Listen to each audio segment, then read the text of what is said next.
What is going on, my peoples? It is your man's AK Infinity of the Rockets Propaganda Channel. This is the Rockets Round Robin. I got my man Chris Clips Gorman in the building with me today for an extended Rockets versus Cavs pregame. But before we talk about Rockets and Cavs, we're going to go into a whole bunch of other different stuff. But Chris, what's going on with you, bro?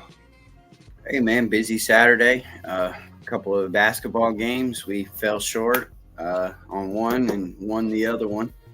The winter storm postponed us on Friday, but it wasn't a bad day. We made them work for it. It was a good game.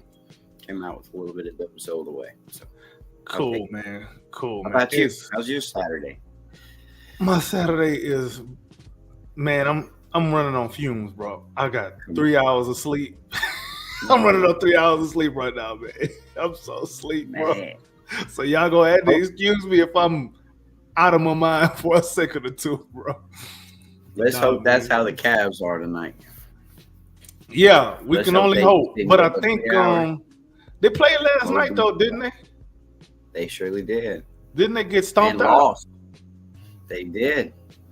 Yeah, I was disconnected. They did. So they're probably going to be hungry. That's for sure. We'll get into that, I'm sure. They're not the only one. They ain't the only one starving, though. I mean, we got some young bulls on our team that's trying to make a name for themselves. We ain't got no all-stars, so somebody going to have to pay for that.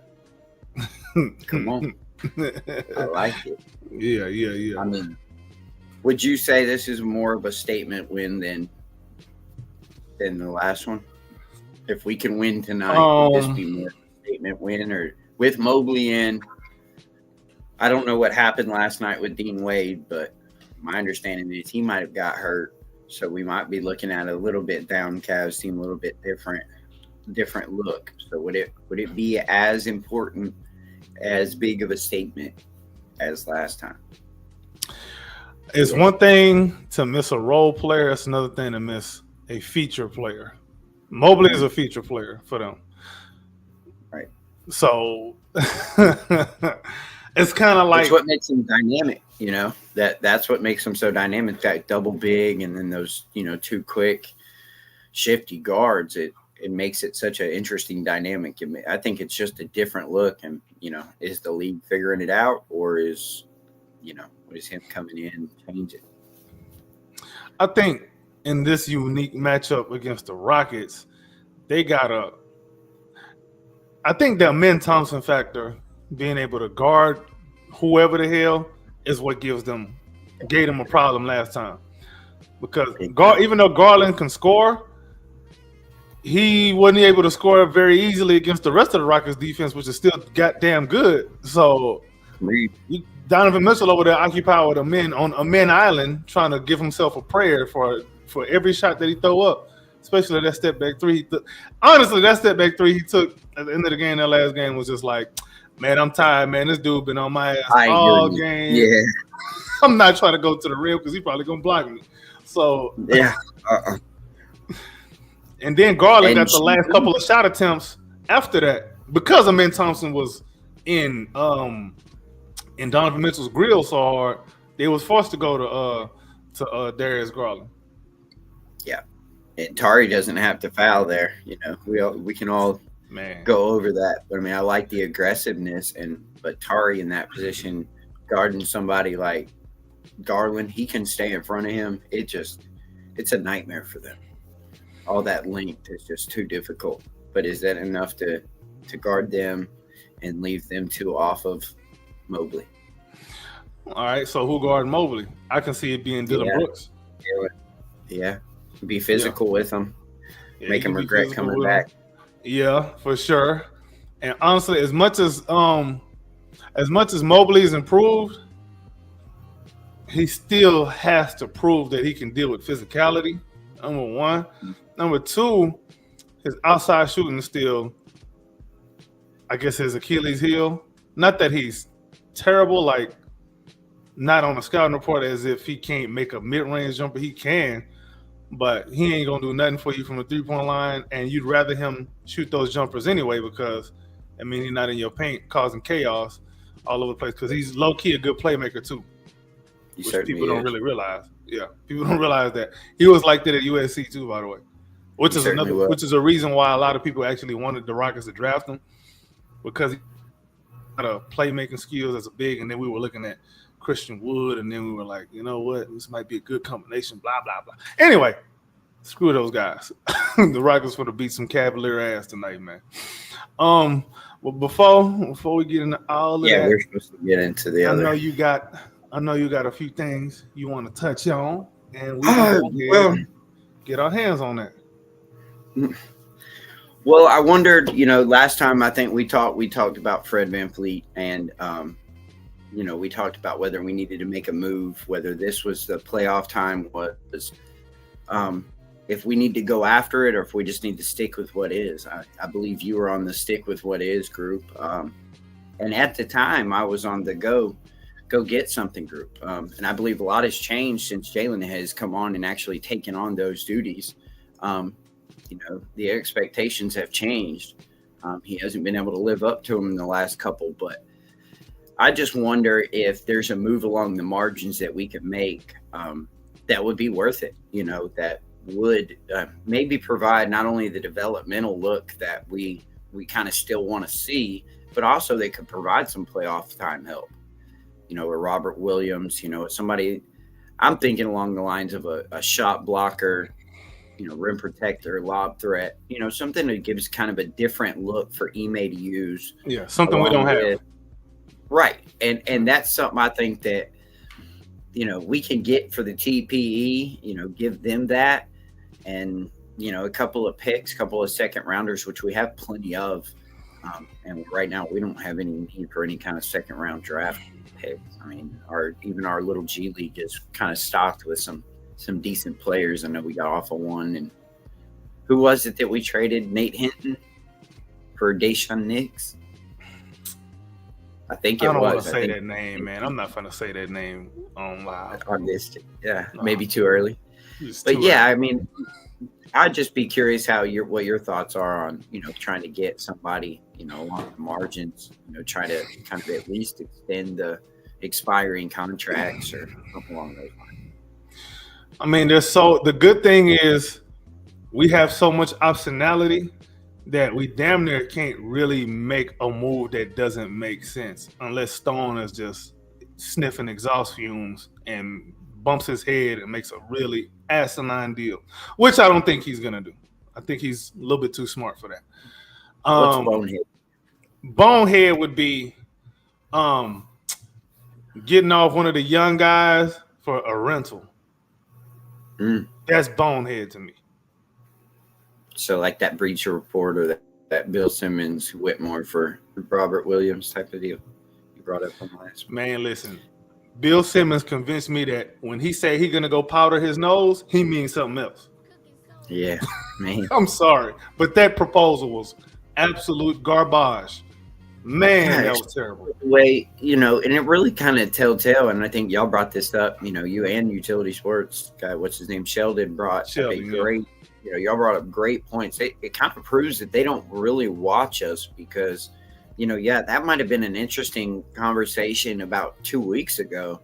But ever since, when Cam's walking off the court with bad this and that, and he's still not getting a lot of playing time. But now he's playing in the first quarter. He's part of one of the first, subs in at times. I mean, that just proves to me that you're not putting on the Rockets consistently as you kind of act like you are.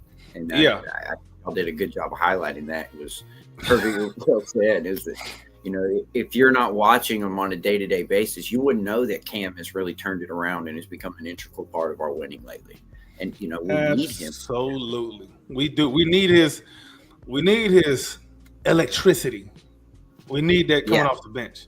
We need his scoring. We need his shooting. We need his finishing. His defense is also improved. All of that other stuff, the body language stuff, the getting off the ball when you ain't got a shot, all of that stuff is coachable stuff that he's actually improved upon.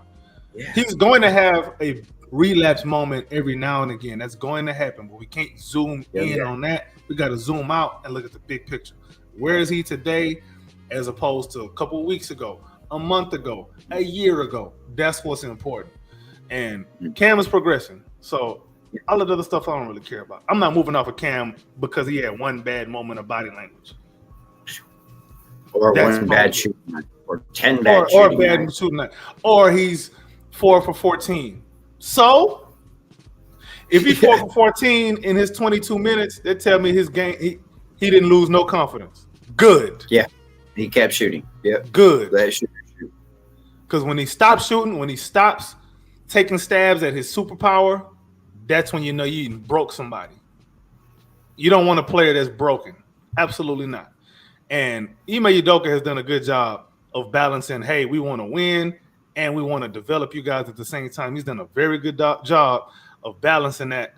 And that's not easy to do with the amount of young guys he has in the rotation. Like, that's crazy. Well, this is an interesting dynamic that I've been thinking about a lot lately is, if these guys right now, let's give all these guys their roles, right? Jabari comes back, slide Amen in into starting Sartari at the 3, whatever it is. But let's give these guys their roles. Lock it in right now. We can afford that. Yeah.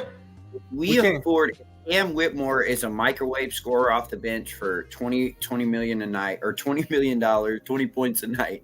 That's a $20 million guy, right? At least. And yeah. if Bari's at 27, 28 as a good solid starter role player, getting 15 shots on a good night, 10 on a bad night, and you're looking at kind of sorting these guys out, not only with their roles on this team and letting them establish themselves as being that elite role, but also that kind of plays into being able to pay these guys as far as a core 7.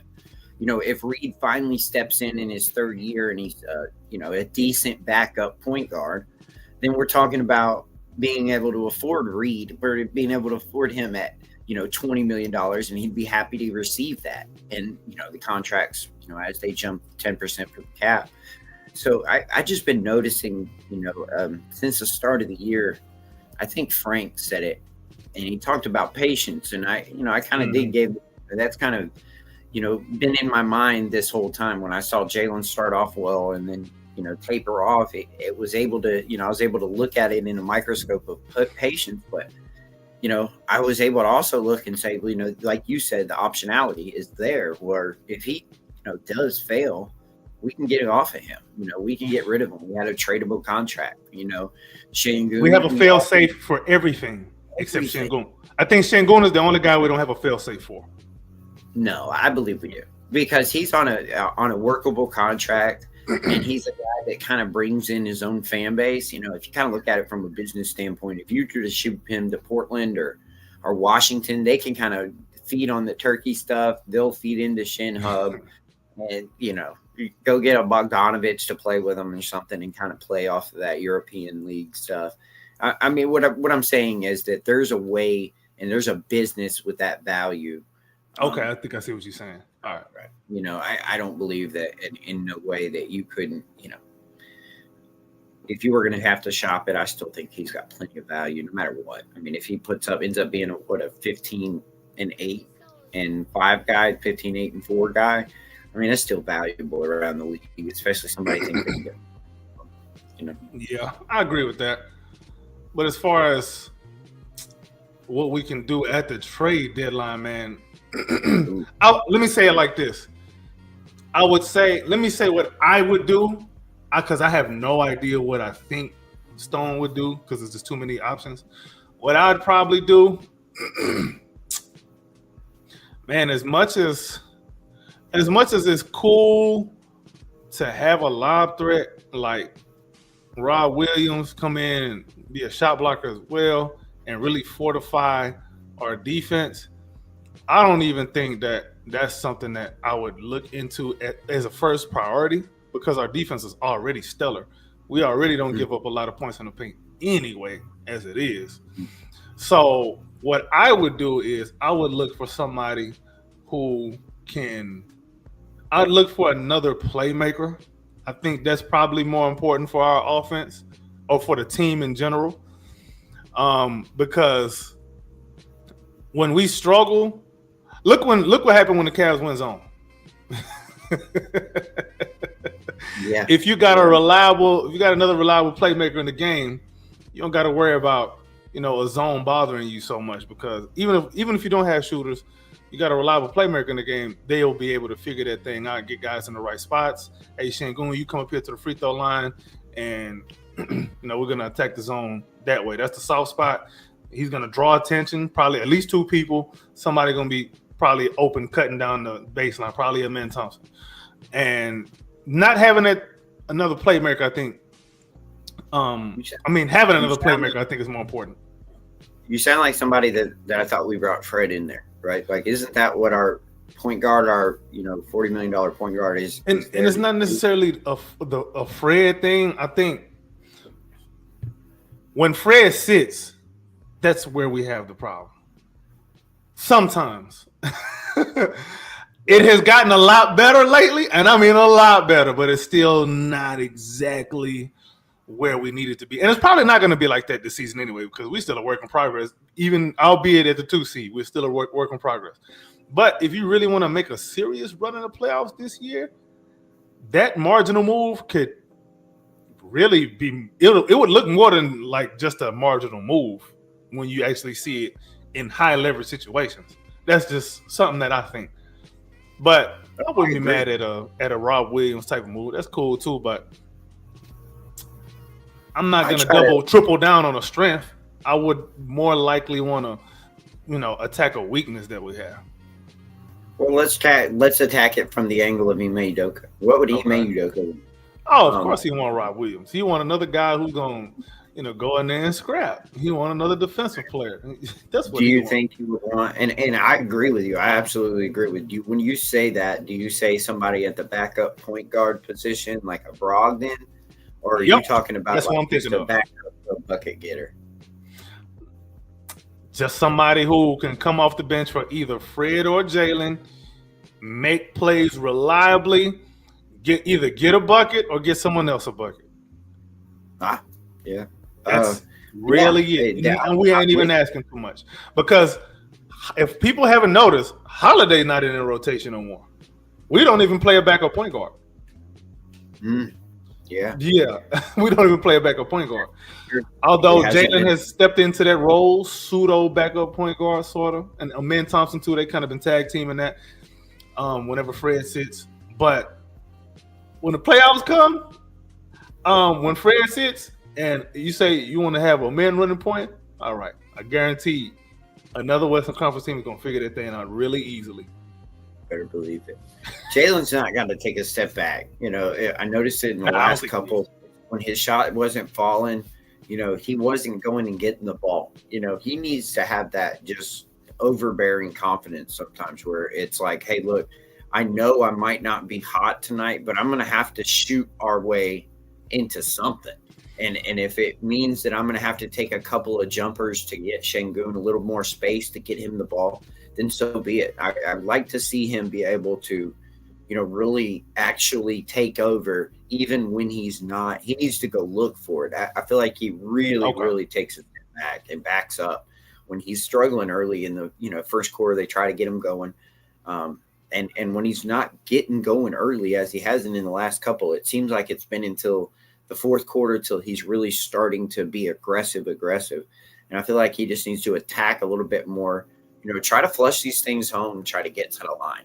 I think, he tries to get a little finessey, and sometimes it's a foul and he's not getting that call. But if he was being more aggressive and assertive at the bucket, I believe he'd get those calls. And I feel like that, going to get, and that's where this the separator is. Yeah, it is with me in a superstar is that when you're not really getting going, can you get to the foul line? Can you really get downhill and really create a scramble over defense and kick it out even? Even the small, simplest plays by superstars are the good ones, and those are the ones that kind of get you going, get into the line. And that's something that we just need to see from Jalen, and we haven't the last couple of games. I think he needs to add manipulation to his game more than any other thing. Because as much as the aggression part makes sense, I think that'll come if he learns how to manipulate a defense. Because I think in his mind, he doesn't trust himself to manipulate a defense quite yet. He doesn't know how to use his gravity to get his teammates quite open yet. He can make the simple reads, which is good. That is fine. To get to that next level, because guess what? If he learns how to create the gravity, use his gravity to get his teammates involved. What does that do? Loosens up the defense on him, and then he's got more easier lanes to score. But he's got to learn that. I think that, but as far as the confidence thing, not getting going early, yeah, that's a problem. On one hand, I don't like that. I do prefer a guy to shoot himself out of whatever slump he's in or whatever bad game, whatever bad start it is. I do prefer that. But I also can't get mad if a guy sees the right, not that he sees the writing on the wall, but he sees, all right, this might not be my night. I can take a step back. Let me trust my teammates. But he has to learn to trust his teammates in a different way. Like, he needs to be the one that's stirring the drink if he really wants to take off the way he wants to take off. Yeah, because, you put yourself at limitation when you start letting Fred VanVleet become the point of attack. Tip of this, and I think that's where it starts getting crowded for Şengün. That starts getting crowded, for Jalen. In those moments, they start to have to, stay and watch on Amen cutting back door on the short roll, and so I absolutely agree with you. But it needs to be where he dominates it. And I mean, even if it's just him getting Şengün in the short roll and getting cuts off of that, even if he's getting a bunch of hockey assists, he needs to be able to do that. And, even when his shot isn't going, he needs to be able to have the gravity and realize he has the gravity to get his teammates involved, and it not be, hey, I can't get it, Fred, you go get it. That kind of, hoping Fred will just pick him up stuff can't happen. Nah. Not in the second year with Fred. Fred is trying to let go of the training wheels. I think even just continuing to stay aggressive, attacking the basket is a form of making a play, even if you missed a layup. Why? Offensive rebound. Because if they're doubling you at the rim, who is open to get the rebound? There's always your big man, Şengün, Jabari, Steven Adams, Amen Thompson, whoever the hit, Star Eason, somebody's going to be there to get the offensive rebound and get a putback up. That's making a play too. Making a play isn't just, getting an assist or finishing at the rim. You can make a play by just being there and forcing the defense to do something they don't want to do. That's what making a play is. That's something that Jalen got to be comfortable with. Let me just go to the rim. Even if I miss, let me trust my teammate to get an offensive rebound and a putback. But I'm going to create this opportunity for us in this moment like this. That's something that he got to learn. And also, I think, I don't know if this is a Silas thing. I don't know who's really in charge of our offense, the coaching staff. But, Silas did do some great damage. But we're not using the Silas excuse no more. We over there. We the second seed now. But I think one of the things that we need to get better at is using Jalen and Şengün, or Amen and Şengün, or Amen and Jalen. Some combination of those three, or two or three of those three, in actions together to force the defense to make tough decisions.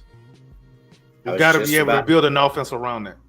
I was just about to say, as you've highlighted very well recently, that Şengün or that Jalen, as we're talking, I mean, it all kind of falls in there, is when Jalen's not getting going, and as much as I hate this, put Alpi in the dunker spot or put him in the backside and let Amen set that screen and get him going downhill in the short roll. That will also get Jalen going. That will start to bring the defense, sucked in the defense, and that will give Jalen some space. And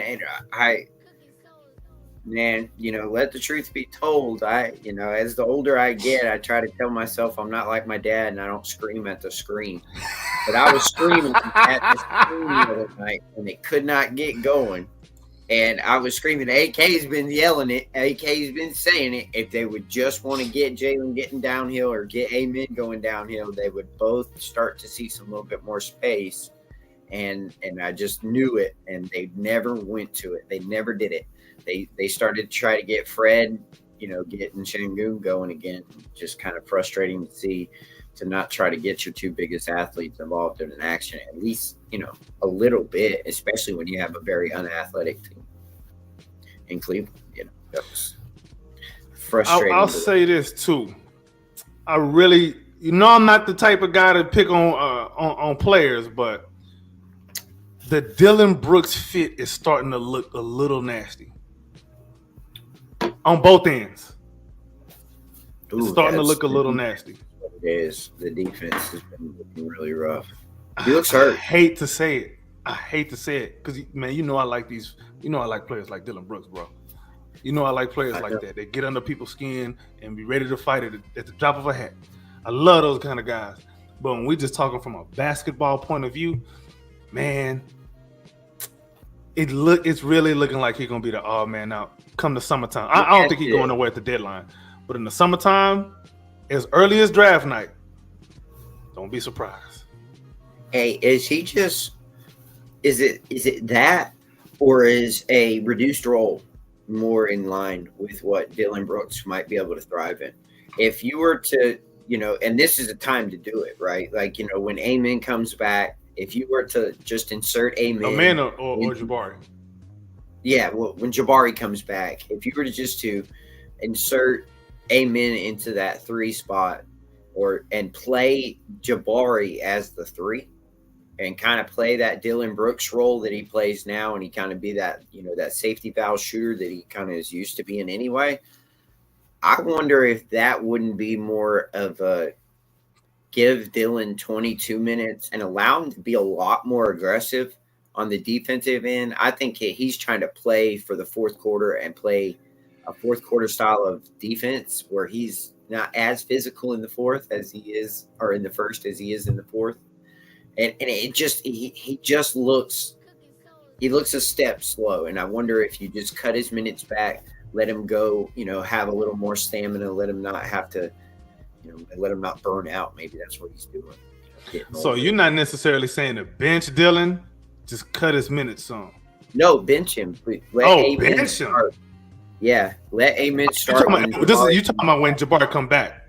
Correct. To bench Dylan. Yeah, I think it's the perfect time to let it happen. It's just when he comes back, hey, say, Dylan, older you get, we're just going to try to let these guys let you have more of a, come in on the bench role, let you be more of that Terror Twin-esque type of role. I have bad. I don't.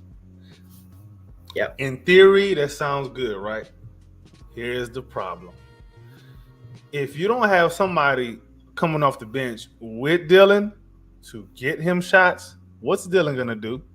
He's going to try to get his own shots. That might be a net negative in the long run. Yeah, you might have to stagger it, but, you can't let this be the Dylan Brooks, when are you going to, like you said, you want to ride this out? What if he he has not been playing great in crunch time minutes. He looks like a cone out there at times, especially with these shiftier guards. And, he may trust him, and he looks good when he's guarding the bigger guys. Yep, he does. He looked a lot better guarding Wembanyama. He looks, good at being physical and stuff. But these shiftier guys are just blowing right through him. And it's really, it's bringing down Al P's defensive rating and, his ability to kind of get covered up for. And, when you have a better guy, in that spot, when you bring in Tari and if Jabari's back, you really got a better option shooting and defensively, athletically, can attack the rim better. There's just a lot more advantages when you have a Tari Eason in that role than Dylan Brooks. You're right. He's the odd man out. So why not just kind of scale him back and see if you still got a little bit out of him for the rest of the year? It's funny that Jabari not being there is showing how important he was to the defense. Man, his length and versatility. Yeah. And it's not like he has crazy numbers. It's not necessarily what you need. Sometimes you just need a guy to slide into a role and not break the offense, not make mistakes, not make stupid fouls, not take bad shots. Not get beat constantly. I think that's where it is. He's there as good help side defense, and he doesn't get all the accolades with all the blocks and such, but he's just there to contest. He's so he long, makes very few mistakes, and I don't think we really give that enough credence. A lot of times we just look at the counting stats and whatever efficiency numbers or whatever advanced numbers, the defensive rating and all of that, but sometimes it's what you don't do that makes everything else work instead of what you are doing. Man, I'll be the first to tell you I was completely wrong. I thought Jabari would by the end. Scooter hit the nail on the head. Jabari was following orders. I don't believe that. He's more of a Swiss Army knife than we thought. He was able to slide into the 5. He plays the 4, and I think he played a little bit of the 3 too. Last year he played a lot more 3 than he has this year. I don't remember him playing much 3 this season. Well, it allows him. But he can't do it though. And it was. I was shocked. I didn't know that his value was that so much. And like you said, Dylan's more of the odd man out now. And I was wrong. I thought Jabari would be because he didn't have a lot of self-creation in him. Mm-hmm. And I just thought that kind of really limited what Ime likes to do. I think he likes to be able to attack the basket with 4 guys and switch everywhere. And I thought that was, Jabari was taking that step forward, but I believe he just didn't take a big enough step forward for Ime's liking. And I thought he would be the odd man out, in one of these big trades. But I was certainly wrong. He is a much impactful player. Much more than I expected, at least. Yeah. To Scooter's point here with Dylan being chaotic sometimes, I think there's something to be said for when Jabari's in the game, you know what you're going to get. You don't have to guess. You know you can mark it down every night. He's going to do this, and this for me, and he's not going to be the reason a play falls apart. He's not going to be the reason a defensive possession falls apart. There's so much to be said about that. And I think we probably have taken that for granted a little bit. Maybe this is me just being a little Jabari stan, being a little biased. Maybe it's just me pumping up my guy. Yeah, it is. You should. The facts are the facts, regardless of my bias. The facts are the facts. The facts are the. He's an ultimate release valve. I mean, it's 6'10", and with that shot release being so high, he's just an ultimate release valve. He makes your offense look better no matter how you shake it. If Jalen is spraying out to Jabari and he's got a man in his face that's 6'7", well, it's still a good shot for Jabari. It's not a really contested shot for him with a high release, and so it makes the offense look like it's running smoother. If he's knocking down shots, then it's going to really count on the stat board that it is. And we noticed that he started to pick up his shot there. At first he was struggling with it, but he started knocking him down, and he was starting to become more of a knockdown shooter that we expected. I'm so excited to have him back. Once he gets back, so it's always somebody that we're looking to get back. Come on, Tari now. I know. So we can get whole. But at least we know that if we can get these guys healthy for a playoff run, that hey, we can get the chemistry. There's time. We just need to get Jalen fully healthy. Shangoon's not being overused. Yeah. I wonder if they start sitting them. Do you think they'll start sitting these guys a little bit here? Or is he may don't operate like that. He might sit like guys like Dylan and Fred, just because veterans, and he wants to get these young guys. You're a young whippersnapper, man. You gonna play. You be fine. But also, I can see situations where maybe he doesn't sit them, but reduce their minutes. Yeah, I can see that. I think that might depend on what they do at the deadline. If you go get a Robert Williams and you can get away with a night of Robert Williams and Steven Adams as centers, a night of Shangoon on a back-to-back, might be a good idea to let him sit, let him get resting, because you're going to need him so much in the playoffs. And as physical as the playoffs get, you're going to need a really 100% Şengün if you expect to go any further than the first round. Most definitely, I can agree with that. We're going to have a very no matter what series we play. You imagine how physical that's going to be. Yeah, there's no easy matchups for him in the playoffs. That's right. Well, let me not say there's not. Well, let me not be disrespectful. There's no easy matchups that he can't take anybody for granted. But at the same time, I do see opportunities for him to really up his stock against some certain teams. Yeah, right. The Denver one is the one I'm looking at. I think he can up his stock against Jokic. Yeah. What up, K2? What's happening, bro? CSG stopping by. That's right. Chop shop gang for those of y'all who don't know. Scooter says there's a lot of pressure on Şengün. His shoulder was in pain in the Cavs game. Yeah, he said he did say that. But he showed in the second half, like especially in that fourth quarter, it kind of looked like he just sucked it up and was like, "Man, listen, we got to win this game." That's what I like about Şengün. One thing I do really like about him, he may complain to the refs, but he doesn't seem like a complainer or a pouter. As when he gets sat. Same goes for Jalen and Jabari too. Like it doesn't seem like we have any guys who mind taking a step back when when their night ain't looking too good, which is really good. Which to me shows A, they're coachable, and B, they're probably going to improve because coachable players tend to be the ones that improve the most. Right. Yeah. Absolutely. Jabari is that. Right. And I really want to see what it looks like for them to get some real world training in the playoffs, because that is where whatever you weak at is going to show up, because you're going to see a team at least 4 times. They know what you do. They know what you don't like to do. They know where they want you to they know where they want to force you, and you know where you don't want to be forced. So you got to get creative, game plan wise. This is where the basketball IQ shines. Anybody with basketball IQ, this is where you shine. It's in the playoffs. And we're going to see how much they've learned from the veterans and the coaching staff. I think it's an addiction. That high IQ basketball, I think that's what Jimmy Butler has. I think he has an addiction for the playoffs. And then when you play regular basketball, like you said, he doesn't have any joy. I think that when you play such high-level basketball, trying to play in a regular season, especially 82 games, is tough. I think, LeBron, those type of guys that have that addiction to the playoffs are the ones that are so much more motivated in the offseason. I see Şengün as one of those type of players. Steph. I see that he gets in there and he's just like, I got to have more. So I've got to upgrade. I've got to get better. I've got to level up.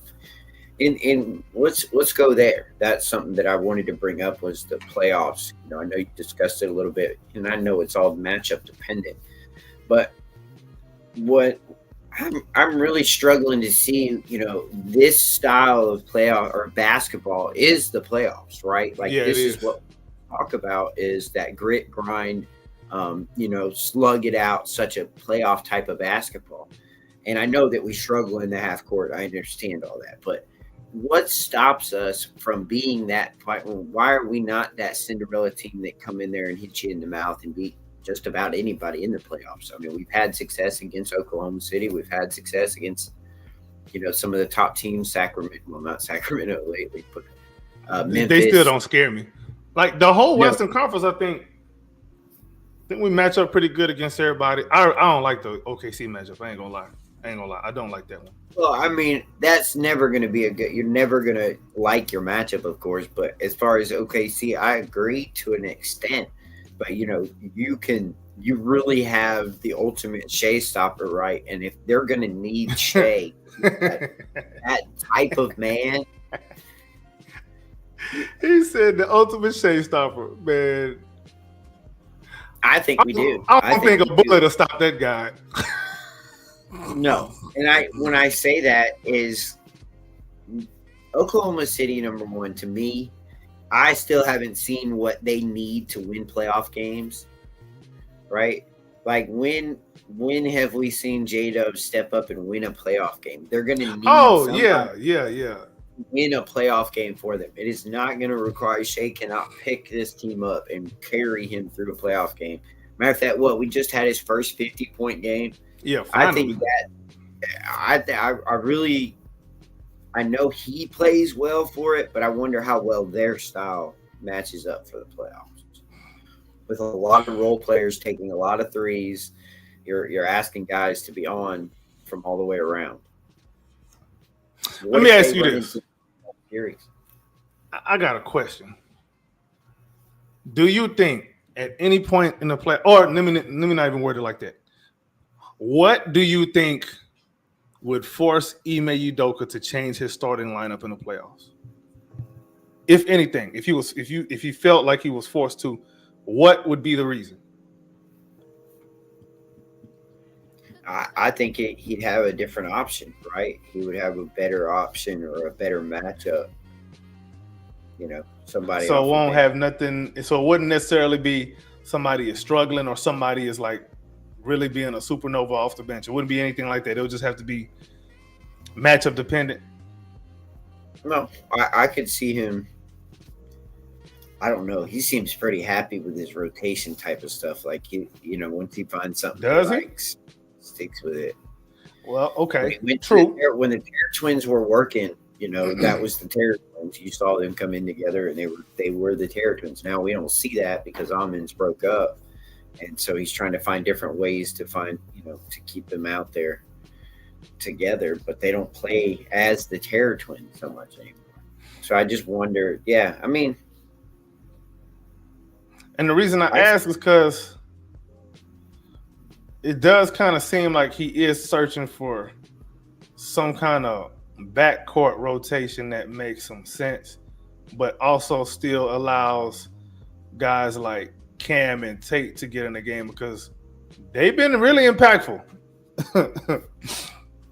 I mean, when Bart comes back, I think Tate probably go back and sit.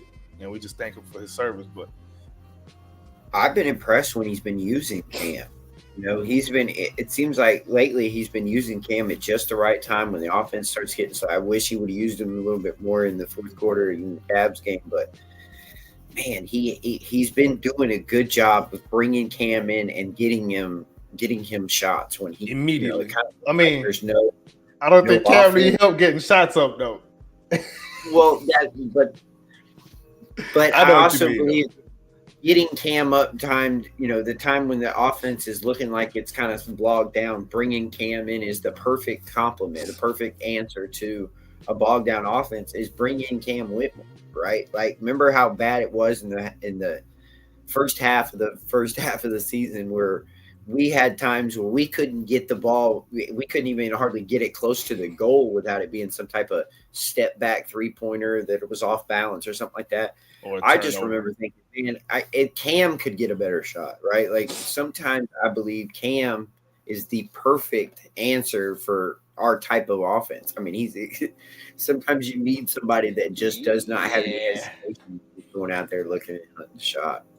No, that makes sense. I could see that perspective. Now, let me ask you this: besides the Amen short roll action, what is a set or an action, or what are we not doing offensively right now that if you were in Udoka's shoes that you would do more of? That we ain't already doing. It's two things I'm looking at, but I'll probably keep it. Well, I'll tell you both of mine whenever you're done. It could be multiple. If you got multiple, let me know. I'd like to see some pin down screens, and I'd like to see some shots off of screens. From who? We just do a lot of shots set up for screens and trying to get like a Bari shot, maybe a Reed Shepherd shot coming off of screens, a floppy action. I know we do a little bit of the horns action. I'd like to see more of it with an Amen Thompson and Şengün, and then or Fred VanVleet actually, because he's more of a spot up shooter. But I do feel like we do need to be a little bit more versatile with our play schemes. And I'll give him credit. Last year, we picked up the pace and we started running some different stuff. I know that at the start of the year, we've seen some split action, and I haven't seen much of it. They try to run it, but they kind of run a lazy form of it. It looks more of trying to get a mismatch more than it is to try to get, a shot. To get a bucket, yeah. Yeah, so I would like to see them get guys shots, like sit up into rib for them shots so that kind of the defense has something to worry about behind them more or less now. Everything we do is kind of right in front of you and right in front, and there's not much going on behind a point of attack defender. So he doesn't have to worry about the ball moving before an action set, right? It's going to be moved after the action starts. So he can kind of lock in on where the ball is going before it goes somewhere. And if you're working off ball behind him, he has to read him and account for that and know that he have to put his hand up, kind of contest a pass, or, he just has to watch for a back screen. Now he can kind of realize what the action is by just kind of turning his head or feeling a defender coming on the screen. Okay. You? Man, listen, I just thought of so many off the top of my head right now, bro. Come on. Let's start with a simple one. Bro, when the last time we ran an empty corner set? Yeah, we did it last year in the Lakers game when they ran an empty set, and they ended up being LeBron on Şengün and giving him those empty sets, and then running a flare guy over there that can shoot. Mm-hmm. I mean, I don't know if you trust somebody. Yeah, Cam. So there's empty corner. Now, to add to your split action point, I'd like the split action to be amend the person with the ball, and then Jalen and Cam split. Yeah, right. That'll be beautiful. Alpi is a great split action passer. I just know it. So would Amen. So would it be an Amen. The reason I like Amen is because if for whatever reason there's a miscommunication and they leave him in, and he starts going downhill, he's gonna either dunk on somebody or he's gonna kick it to the corner. There's just too many. There's so much you can do out of that.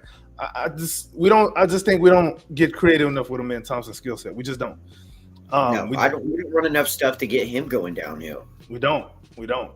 I think we don't do a lot of. I've talked about this a lot, and I said this is a promising set that I think can win us a playoff series. Bruh, a DHO with Alperen Şengün and Jabari Smith is tough to deal with because whoever's guarding Jabari, first of all, anything. Like, what are you going to do with that? He's already too damn tall, and once he rises up, you're not going to block a shot. And he's low key, and he's open. He'll move the ball if he don't have nothing. He'll move it to Şengün real easy. If you want to do that 2-man game, there's he's an entry passer, right? He low key know how to do that. Like Jabari is more skilled. He's not flashy, but he has simple basketball skills that a lot of people don't really catch like that. He's good at doing a lot of little things, those little things help because they add up.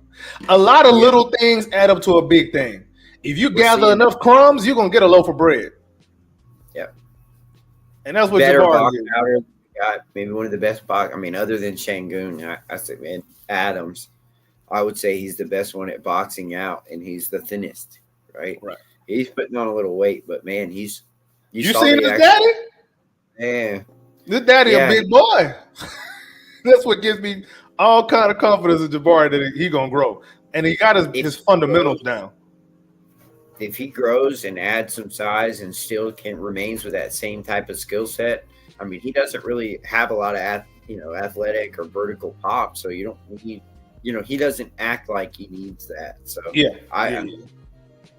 if you kind of remain that skilled, to keep the skills and kind of keep what you have in quickness and add a little bit of weight and become, a little stronger on the boards, man, there's easy 12 rebounds average for him easily in the cards. I don't think his counting stats are going to start coming around until he's like 25, just because it's going to have to be a situation where Jabari is not filling in for guys who might be hurt, but he's like we're forced to scale him up a little bit.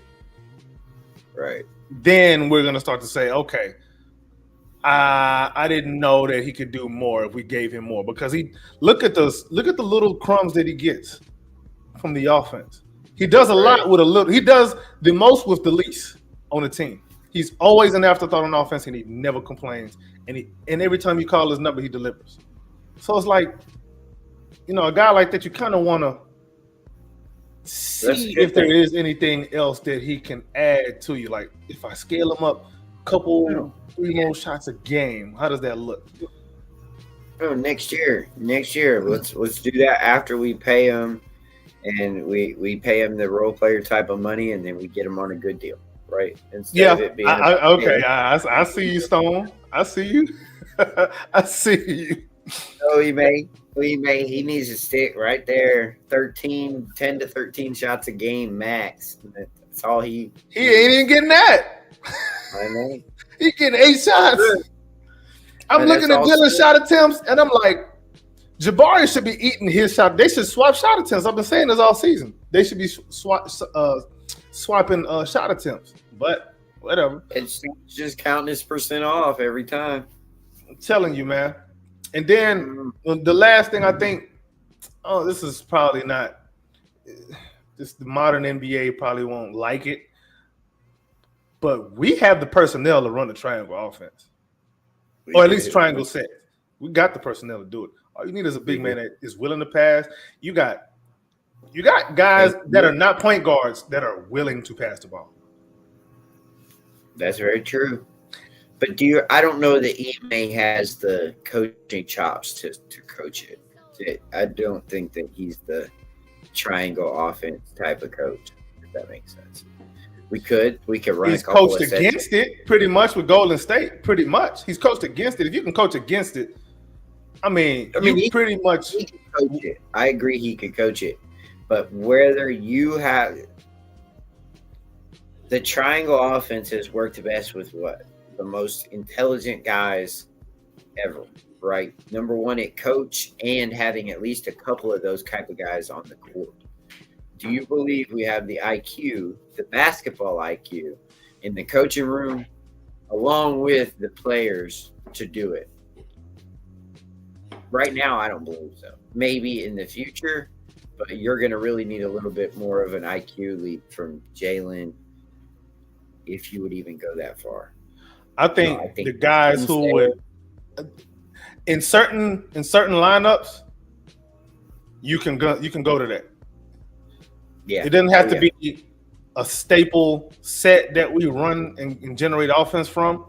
But if you got, like, I trust 3 guys to do it on this team: Shingo and the man Fred.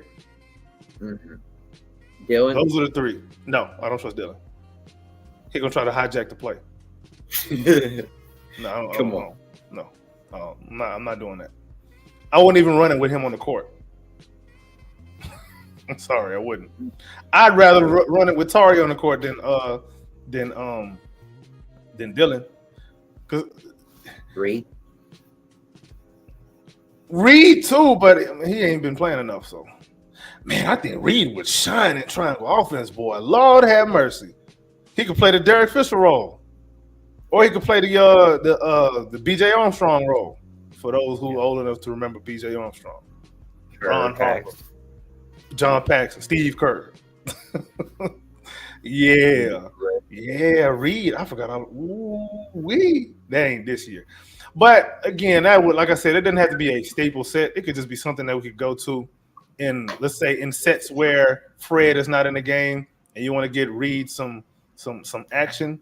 Because in triangle offense, you don't necessarily need a point guard to sit there and run pick and roll 67 times and 24 seconds. So it's easier for a guy like Reed. I think he would feast in that kind of offense. Yeah, he would. Jalen, I don't know. He can learn it. He's shown the aptitude to learn, but if being able to learn it and being effective in it are 2 different things. So I don't know. it's a heavy turnover deal if you're not understanding of it. You know, Most definitely. Oh man, who brought this 10th grader in here, man? Yeah. We said Reed Shepherd's name, and here he go. What up, Reed? We found it. Oh wait, hold on, my volume's all weird. I'm trying to fix it. Hey, maybe Ryan coming back is a sign that Reed is going to play. So you saying Reed dropping 30 points tonight? Come on, man, that would be beautiful. Let me tell you something, man. I might go berserk if I see that.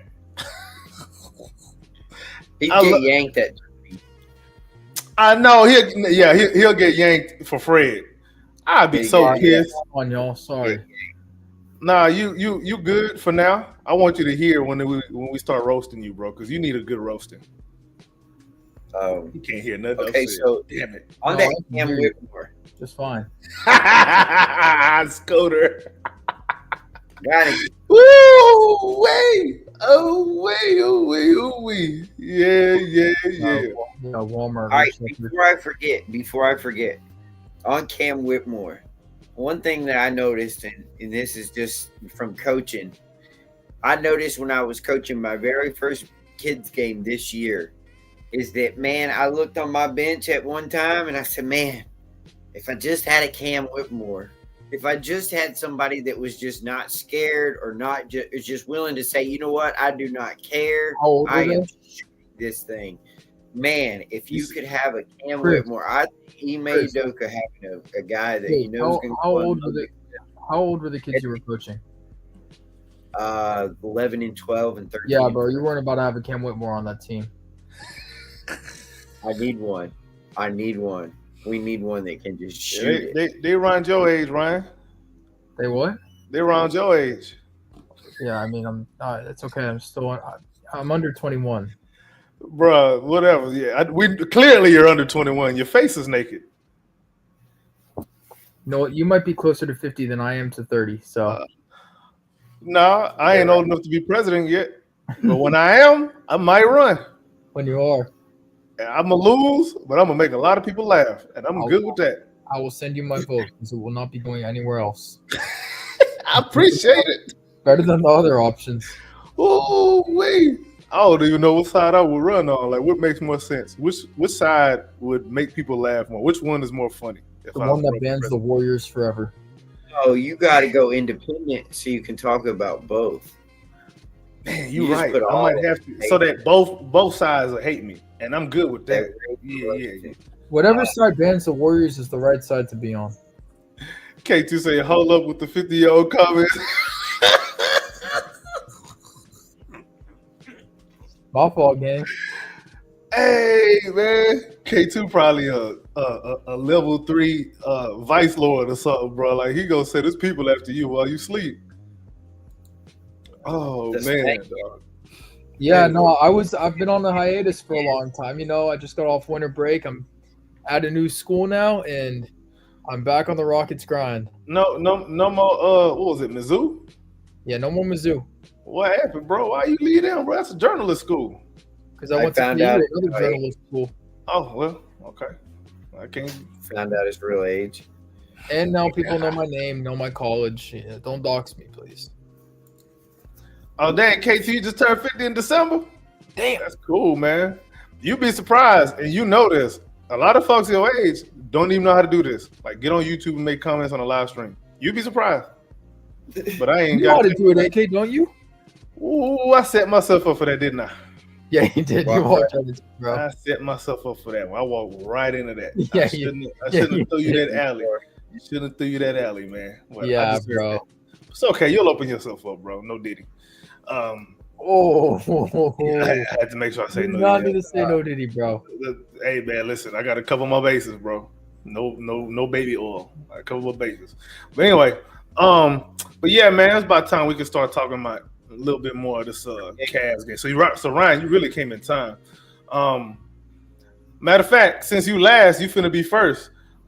Yeah. So, what's your thoughts on this Cavs game tonight, man? As a matter of fact, if you want to kind of give me your thoughts on the last game, if you caught it, and then what you? Yeah, no, I did not catch the last game.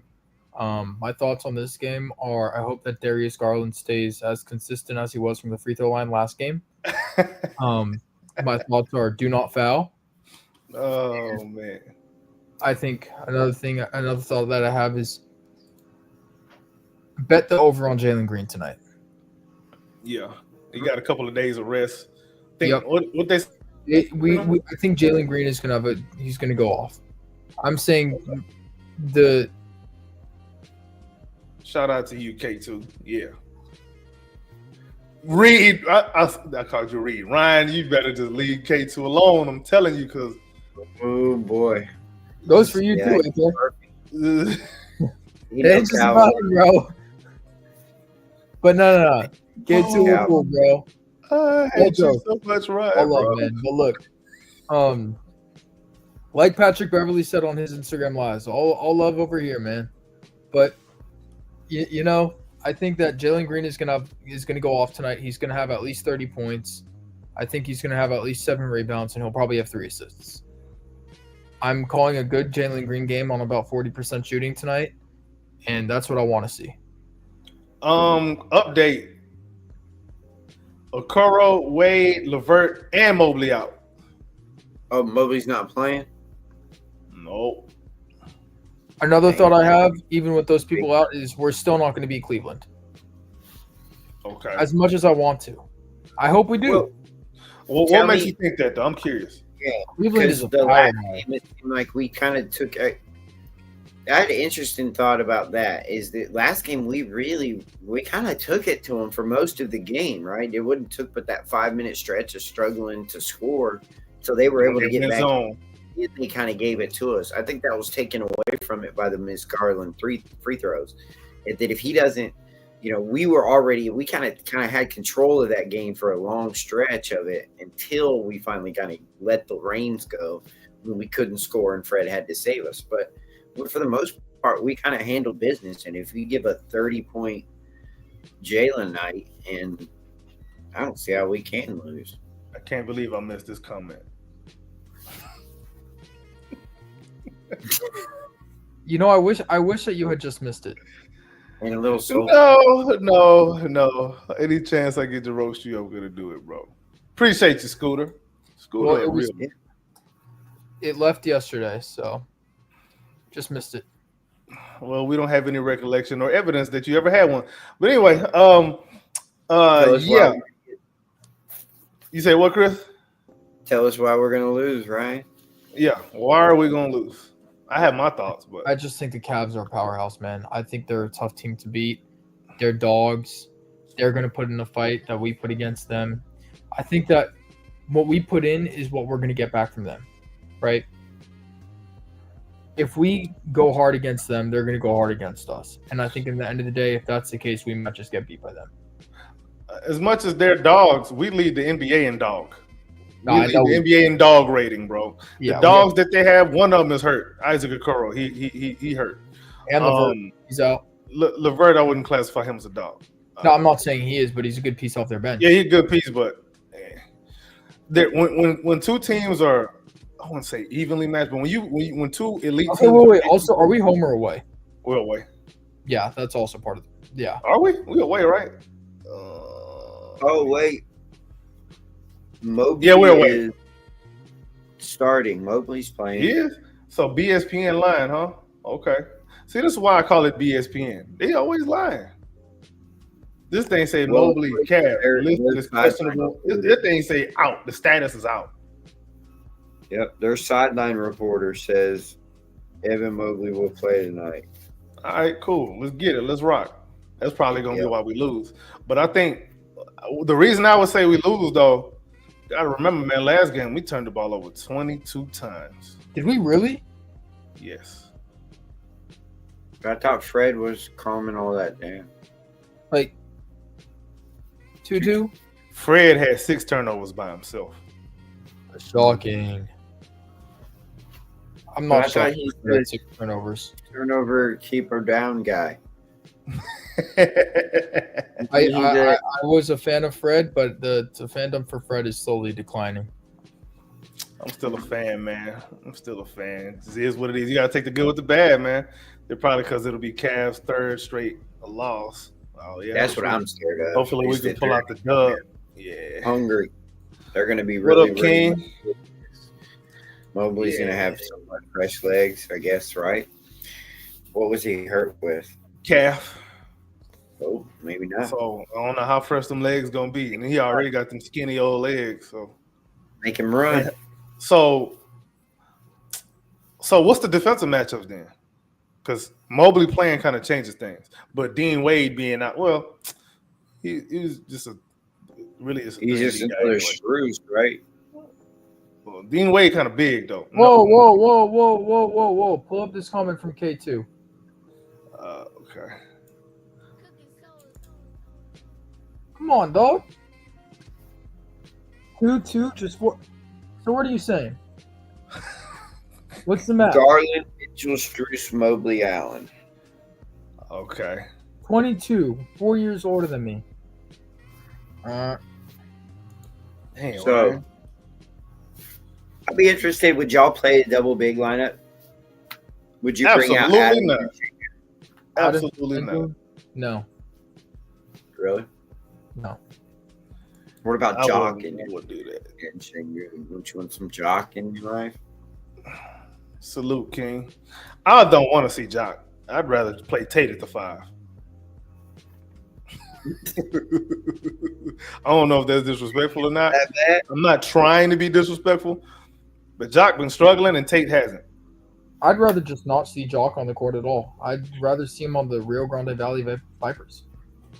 Why can't we get his trade value up? Let him have a nice 10-7 in a 7 blocks game. Hold on, let me check these games. Did you say Spurs 7 lost to the blocks Nuggets. off Glendale? Yeah. No, Spurs lost. Yeah, Nuggets lost, and the Mavs are losing. That's right. If And Jock, the Mavs just beat OKC too. Mavs are funny. Jock Glendale gets 7 blocks in a game, I will wear a Wemby jersey on a. They're playing the Celtics though. AK, the Mavs are. Yeah, and the Celtics just lost to who did they just lose to? And never lost to Minnesota. I mean, that's the NBA, man. I mean, the only time you should be embarrassed about losing is if it's Portland, Charlotte, who we've lost to both, and Yeah, but we turned it around. yeah, we turned it around. You're gonna have a brain fart every now and again, but yeah, for the most part, man, like the NBA is a tough place. Oh, Washington too. Like you lose to the Wizards, now you should be banished to the G League when you lose to them. Yeah, I said that. Yeah. Yeah, Mavs be beating everyone, but that's true, bro. They struggled against OKC. Was it last weekend? Yeah, last weekend. I think it was Saturday. They had struggled against OKC, which everybody injured on OKC. They still barely pulled that game. Oh, AK, I forgot to tell you, man. I went back to Dallas. Why would you do that? You know, I drew. Wow, I can't speak English. I drove up from Houston to where I go to school, and I had to drive to Dallas, and I stopped to see my friend just for lunch. But I was in Dallas. I was in Dallas too, unfortunately. But I'm in Dallas too much for my own liking. I got too much family out there, and I don't like anyone though. Just FYI, and they know I don't like them. Jeez, damn. Oh, I tell them all the time, I don't like y'all because y'all live in Dallas. I'm one of them people, bro. Like I'm very transparent. It's brutal. I'm brutal. We ask my parents, ask anybody. Like I just say how I just say it out No, here. I'm with you, man. My friend from Dallas knows that I don't like Dallas. But he's your friend. That's the worst part. See, you can choose your friends. You can't choose family. That's true. What do you have to say for yourself, right? And you stopped to eat. You didn't just pass through, throw a few birds out the window. Man, low key, King, low key. Yeah, if the Mavs and OKC meet in the first round, yeah, I don't know. That might be the one team that's gonna give OKC problems. They did last year, And this year too. So yeah, but anyway, and they What's the best thing to come out of Dallas, Yeah. K2? you saying you know what the best thing come out of Dallas? Wait for I the don't answer. know, bro. Something good came out of Dallas. Like you help me out with that one, K2. Dallas and Houston haters. Oh, for sure. Matter of fact, if you from Houston and you get pulled over in Dallas, auto ticket.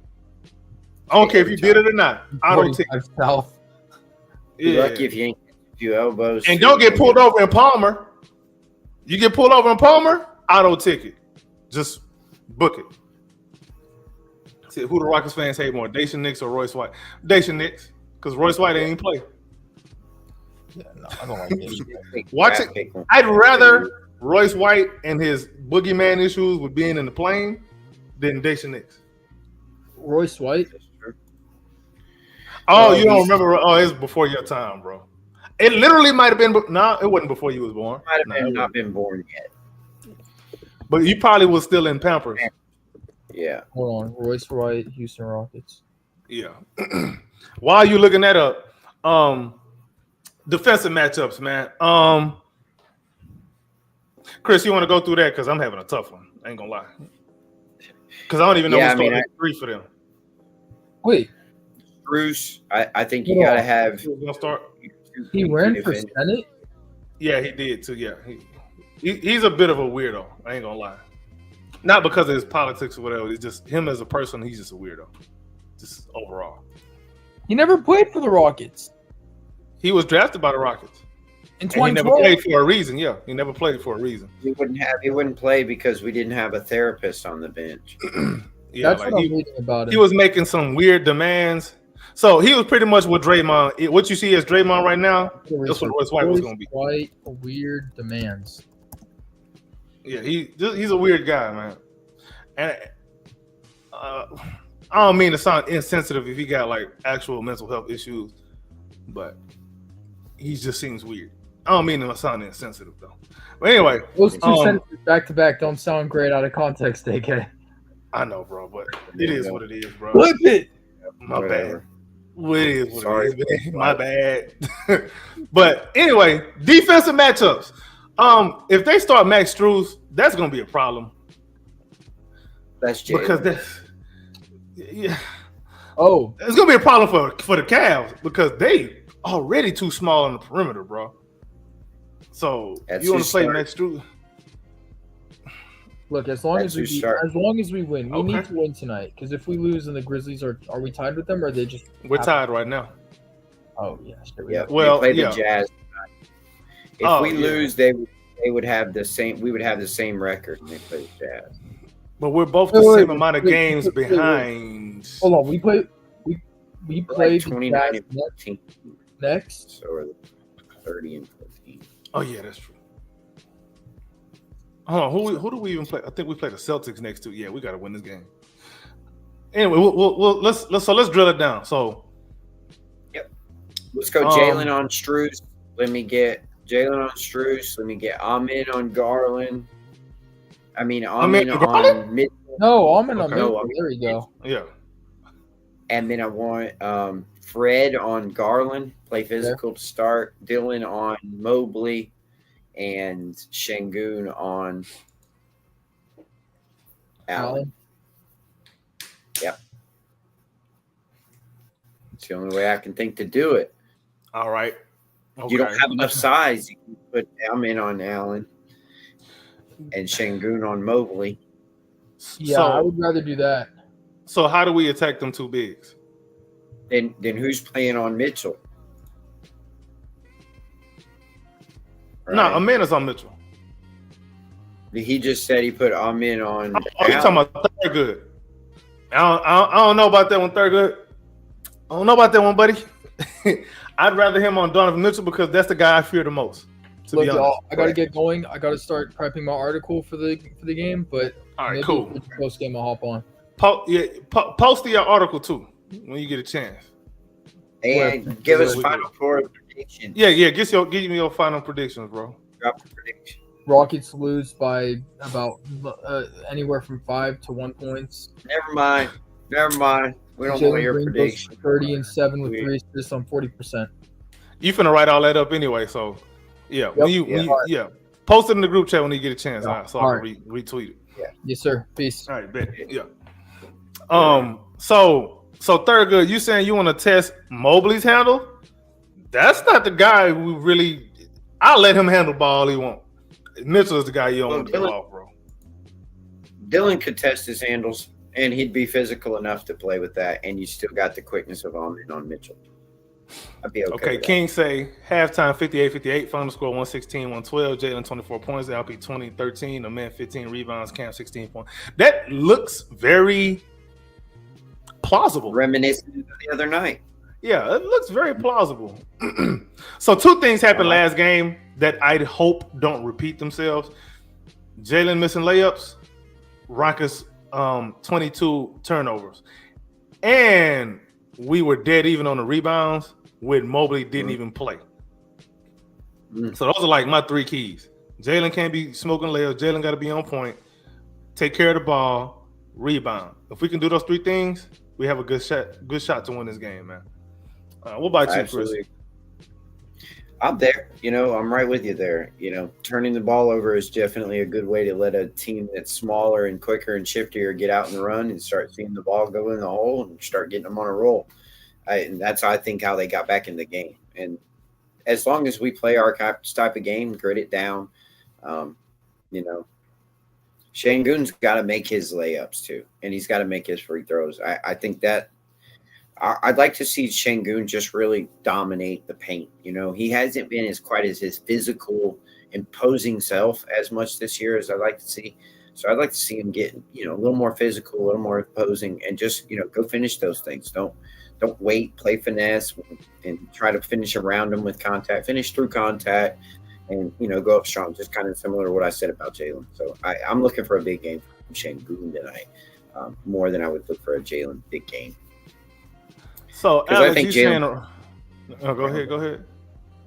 I feel like, with Mitchell and Garland, they can stay in front of Jalen. It makes Jalen shoot over the top.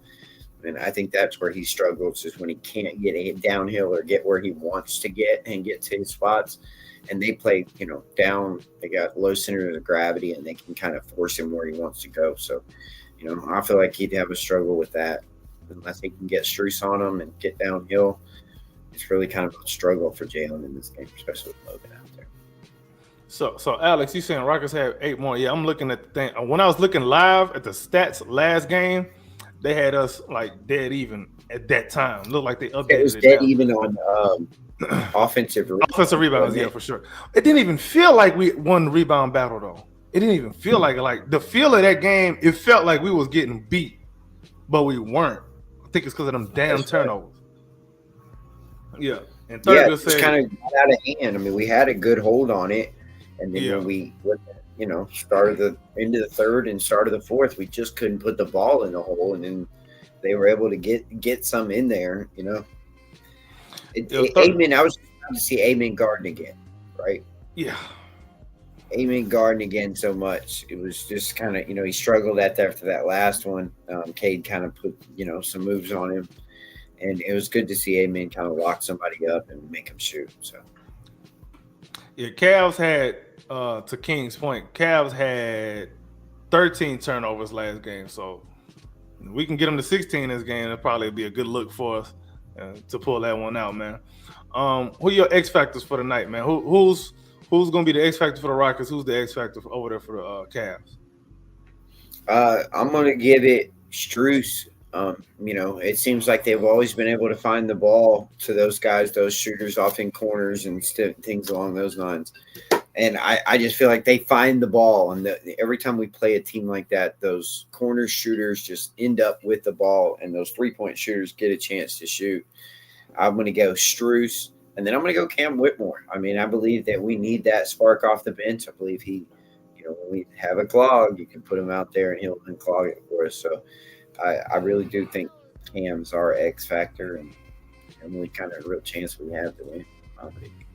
Okay. I'm thinking. Before I say mine, King say that Jacob Kidd will be Cavs X factor. Ours will be Cam. He will be our release valve. What's Jacob Kidd? You talking about Ty Jerome? Because that's who my X factor is for the Cavs. Yeah, he was being very annoying last game, and I don't see why we would do anything different with him this game. But for us, I'm gonna say Tari Eason, man. I'm gonna say Tari because I think his defense is gonna be very critical this game. He's probably going to play a role trying to deal with Mobley, especially on the glass. So I can see him having a major impact on this game. He'll score too a little bit. He'll score a little bit too, but I think it's going to be the defense.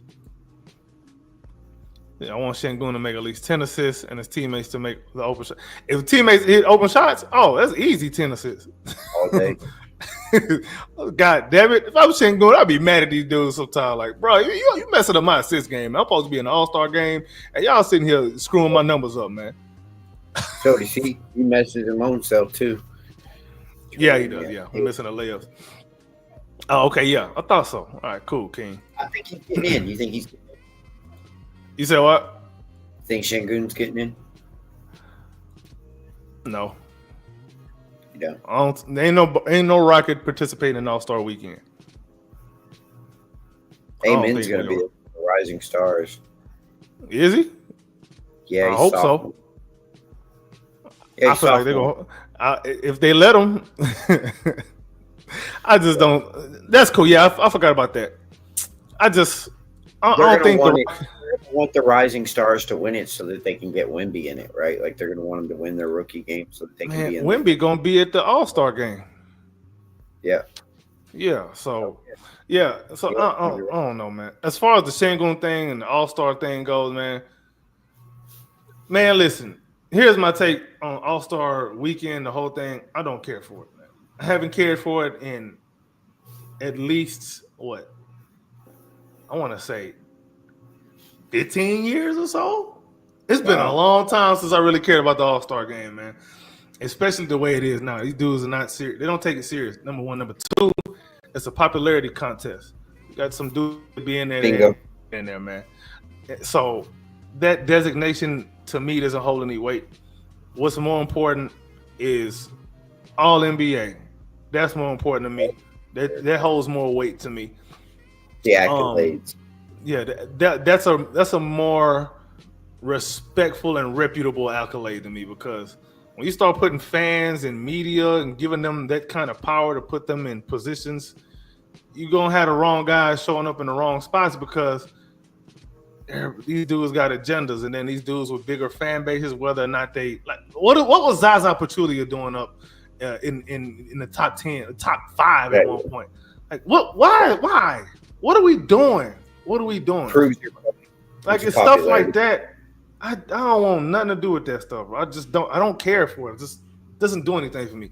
Now, that's not gonna stop me from pushing the propaganda of Jalen Green and Alperen Şengün, especially hitting the All-Star game. That I'm still gonna push. I'm still gonna push that propaganda. But I'm still not gonna watch.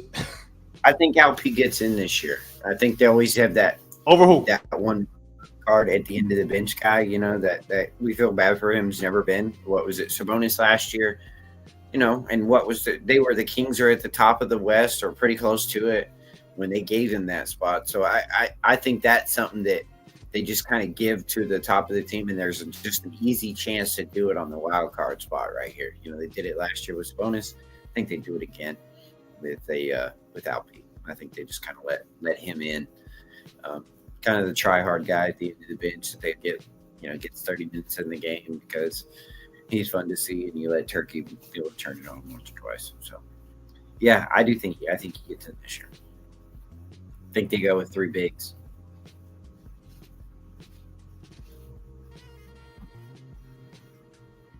Did I die or did you die?